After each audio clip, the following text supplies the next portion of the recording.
A coalition of civil society advocates, legal practitioners and parents of victims staged a sit-in protest at the Nigerian Bar Association Center in Ikeja on Tuesday, 25th November 2025, calling for decisive government action against the country's enduring culture of sexual violence. The demonstration, organized by Tonya Bruised But Not Broken Foundation and the Stop the Abuse Foundation, formed part of global events marking the 16 days of activism against gender-based violence. The gathering drew women and men from various gender rights groups, as well as lawyers and guardians of victims, many of whom shared painful accounts of cases that never saw justice. The names of victims who did not survive include Ochanya Elizabeth Obanje, Christiana Idowu, Inyobong Umoren, Barakat Bello, Bamishe, Omowumi, Uwaila Vera, and others were invoked repeatedly as symbols of a justice system that protesters say has failed the vulnerable. Antonia Ojenagbon, coordinator of the Tonya Bruised But Not Broken Foundation, criticized what she described as a persistent pattern of impunity surrounding sexual violence cases in Nigeria. According to her, survivors are often disbelieved, silenced or stigmatized, while perpetrators with institutional or political backing sometimes walk free. She said that too many offenders had been released even after convictions, and some are celebrated publicly. She said that this emboldens others and deepens the fears of survivors who already struggle to speak out. Nigerian Bar Association Center for this event because it is a sit-in protest. We're going to sit on the floor as the mothers that we are and air our views, talk to the press and tell them what we want. What do we want? We want the culture of rape to stop. That's number one. Victim blaming, victim shaming, allowing the perpetrator to go free while you are re-traumatizing the victims. A month ago, we had a case in Ayobo police station, and a 13-year-old rape victim was arrested by the police. She slept in the cell for 3 days. The DPO was beating her.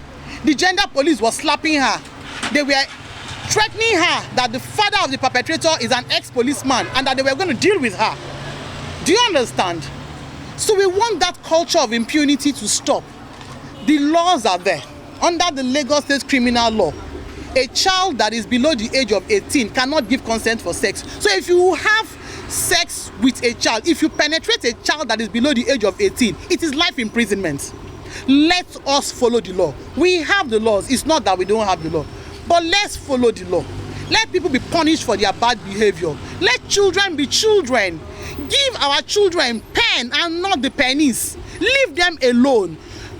There are adults who would voluntarily enter into a relationship with a man. But you see, let these children be children. Barrister Toyin Ndidiojo, a legal practitioner, coordinator of Stop the Abuse Foundation, and secretary of the African Women Lawyers Association, OLA, urged the government to confront systemic failures.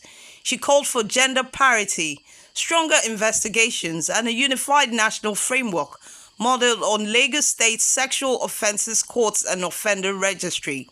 She stated that women, girls, boys, children, and vulnerable Nigerians deserve equal protection and that perpetrators must not benefit from loopholes that allow miscarriages of justice. As an organization, we offer pro bono legal services to survivors, and we have noticed that one of the key challenges that survivors face is access to justice. It is not because we do not have beautiful laws, but we lack the political will to implement these laws. We also have a cultural attitude towards sexual violence, of rape and child defilement. We have a culture of silence, telling victims to keep quiet, not to speak of the ill that have been done to them. We have a situation where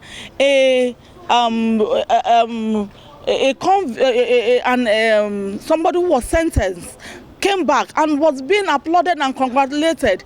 These are not something that should be condoned in a sane society. we notice that not only are the courts not enough to address these issues, because 4 out of every 8 girls before the age of 18 are already being sexually violated. So what are we saying? Are the courts enough to address these burgeoning issues? Are the courts enough? This is a gargantuan challenge that I do not think that we have enough courts. We need to see that the police, the first line responders, the judges who handle these cases are properly trained to understand the issue of sexual violence. A Lagos-based filmmaker and board member of the Mirabel Center, the country's first sexual assault referral center, Ego Boyu, said she joined the protest to reinforce the importance of public education. She argued that widespread awareness remains one of the most effective tools for ensuring justice. November 25th is the first day of the 16 days of activism against sexual violence, and so this is a sit-in protest, and I met Tonia at a town hall meeting that was held about sexual violence, domestic violence, gender-based violence, and she invited me to sit in. I'm also a member of the board of the Mirabel Center, which is a sexual assault referral center here in Lagos, the first sexual assault referral center that has helped many victims who are now survivors and continues to do work in the space. So I add my voice to, support the cause, to support the awareness and continued education around these subjects, and to assist in any way that I can to ensure that victims' voices are heard, and that we do all that we can as a society, as a community, to ensure that this is a thing of the past. We have to continue to educate and to inform and to bring the cases of, especially women who have not been believed, women who have died waiting for justice, women who are still seeking justice. The crowd also heard from the mother of a young girl who secured justice 7 years after being assaulted by her school headmaster.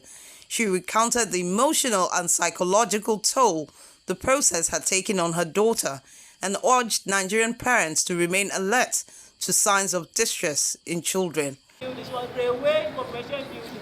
So I don't know what she was not looking at the side of the children. She claimed she was trying to send to the country no tomorrow. But thank God, with the help of CPN Child Protection Network and Aula, we took that case here to Justice Shola Dayo court. Even duplicating case to a Meta court here was money. So there are some things I will take them as obstacles that will prevent some people who want to look for justice. What happened was, because I determined on my own to do it, the parents that were involved, it was not only my child that was paid. All the other children say no, they don't want their children name to be spoiled, or the headmaster and the proprietor come to beg them. It was only 3 of them. Another voice at the protest, Dr. Lemi Ugegbe, Executive Director of the Men Against Rape Foundation in Abuja, highlighted the case of Karen Hapush, a victim who died following sustained abuse. He alleged that attempts to seek justice have been met with harassment, intimidation, and retaliation. To ignite insistence, not just empathy. We need systems that listen, schools that act, authorities that respond, communities that refuse to normalize silence. I have lost my daughter, but I have not lost my voice. And I will keep using it until no other parent has to stand where I stand today. And remember, evil does not always come with a scary face. Even the most gentle of even our relations could be the next predator. Thank you. As the 16 days of activism continue worldwide, protesters in Lagos say their demands are simple. They ask for strengthened legal protections, nationwide replication of specialized courts, transparent prosecutions, and an end to a culture that allows violence to persist unchecked. Their message to the government was unequivocal. Justice delayed is justice denied, and the country can no longer look away.